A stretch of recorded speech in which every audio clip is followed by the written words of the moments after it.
Welcome back to the channel. I was curious about ice fishing. I mean, it's been a warm winter so far, but eventually it's going to start getting cold, and I don't think I've ever seen you do anything involving ice fishing. Well, you haven't seen me do anything involving ice fishing because I'm a pretty good caster, but when you have those 6-inch holes and you're casting, it's hard to get that bait to fall in that 6-inch hole when you're doing it. That was an old ice fishing joke from about. You ever heard that joke before? No. That's because I'm old and you're young. Guys, we're going to talk about ice fishing coming up. Right? How many of you guys have heard that joke? We're going to talk about ice fishing coming up. We're here at Anglers International Resources, and we are going to be getting some ice fishing weather coming soon. So we're going to be talking about that when we come back. Hang out. We'll be back in just a minute.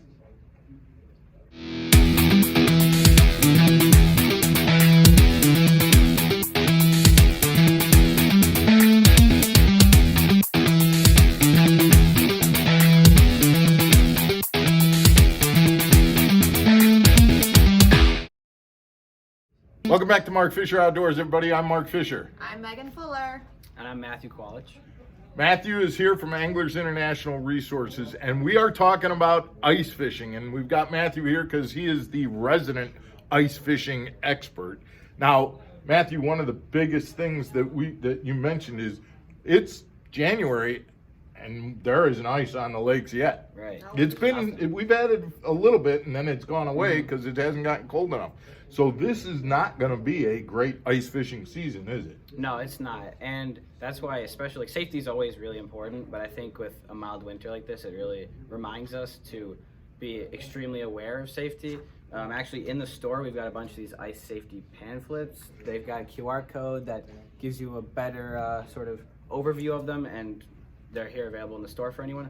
And they kind of give you a lot of good reminders about what's safe and how ice isn't always, like, the thickness is not always even. So we want to talk about that a little bit today. So one of the things that you and I've talked about is this item right here. What is this called? So that is a Spud Bar. It's really just a big, hefty piece of metal with a sharpened edge, and it's got this tie to go on your arm. And the main way you use it is when you're walking out there onto a pond or lake, you just stab into the ice in front of you, and it gives you a good idea of how safe and thick the ice is right in front of you. So you said thick, so let's get into that right away. I would not be on ice walking on ice unless it was my rule of thumb is 4 inches. Yeah. Do you agree with Yeah. that? I mean, I'm a little lighter, so I might go on like 3, but I would agree the general rule of thumb that, like, I've seen on multiple websites and like from different experts is 4 inches. And I'm not saying I'm driving my car on 4 inches. No. I'm saying I'm willing to walk out on it. And be comfortable. Drag my sled behind me, that kind of stuff on 4 inches. But so with this Spud Bar, I can be hitting it, and you said hefty. It's heavy. Yeah, okay. It's a solid piece of metal. And you can hit in front of you and kind of determine whether or not that ice has got that thickness that you need.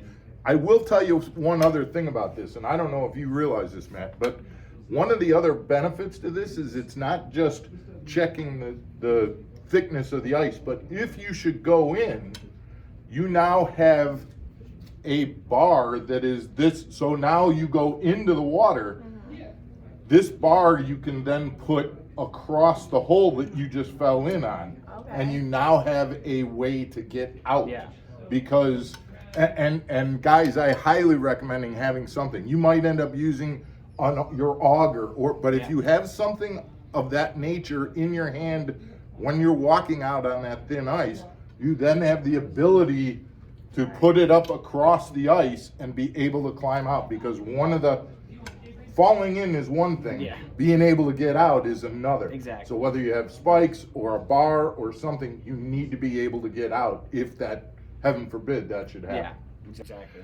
Okay, so what other kinds of tools do we have in terms of being safe out on the ice? Yeah, so another tool we got, it's called the Ice Scout, and what it is it's got this drill attachment. So a lot of people, it's convenient because a lot of people will use a drill for their different types of augers. And what this does is you simply drill it into the ground. It's got this bit and it's got some good teeth on it.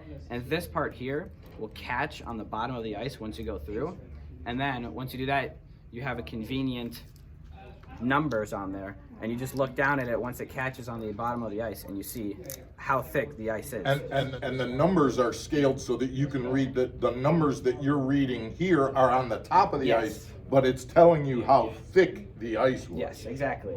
So you're measuring from here to where, and then that's telling you Yes. how thick that ice is. Yep. That's a good handy tool as Yeah. well. Are there any other safety tips that you have for getting out on ice that may or may not be safe? The main thing I will do before I'm going out is checking the weather beforehand, because ice will build over time. So if you see you have a week in advance of well below freezing temperatures, like 25 every night and the highs of like 31, 30 at the most, you know for a fact that ice is like, you're in good you're shape. in really good shape. Right. Another thing that I always keep in mind, like in the back of my head, is I can always drive north. I can always go an hour north. And so if the ice here, if we might not get to that safe ice for that long of a period, like it might only be a week or two of good ice here. When we have that sketchy slush 3-inch, you can drive an hour north and you'll have 4 or And 5 rest inches. assured it's going to be Yes. better. Absolutely. So before we leave you, tell us about what here at Anglers International Resources. I know you're prepped and ready Yep. for when it is time to go out.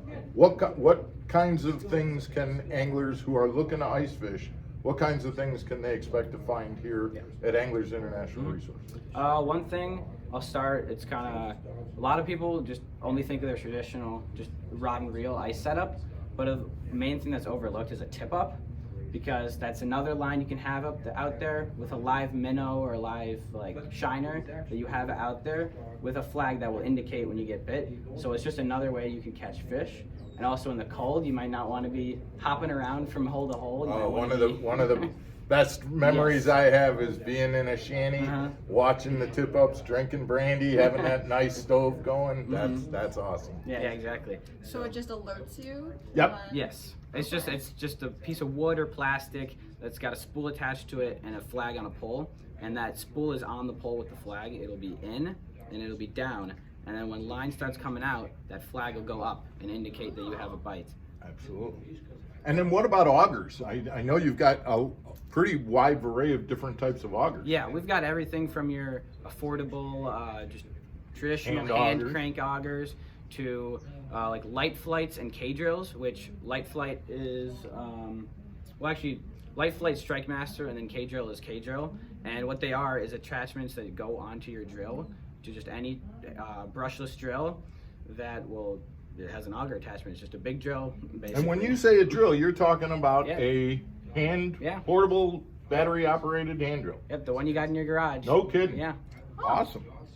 No more carrying around a big motorized auger. You can go through Yeah. the ice with just a hand drill. Yep. Those gas augers are really kind of going out of style. I mean, they work, but they're loud, they're heavy. A lot of, absolutely. And when you can just use your drill with an attachment, it becomes very convenient. That's awesome. And That's then terrific. we also have your lithium-powered augers. So we've got the Strike Master ones, which those are a little bit heftier, but the batteries that come with them are 24 volts and 40 volts. So a little bit of an upgrade from your drill, your traditional drill, that will last longer and you can drill a lot more holes. So one of the things that Casey was telling me about is that right now going on, you've got kind of a sale on Yes. a lot of ice fishing. Yeah. So tell us about that a little bit. So tip-ups and rods right now and combos are 25% off. All lures and like other accessories and apparel is 20% off. And then those Strike Master augers we were just talking about are $100 off. Wow. Yes. Guys, you look at getting those kind of discounts on top of your MFO discount that you get when you call in and use our product code.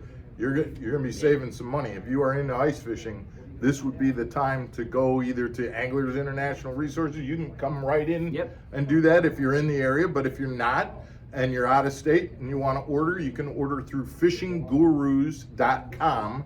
That's Fishing Gurus. There's only one G if I One G. remember. Yep. Fishinggurus.com and order online. Use the MFO code MFO10, get 10% off on top of the discounts that they got going on already on all of this ice fishing gear. Yep.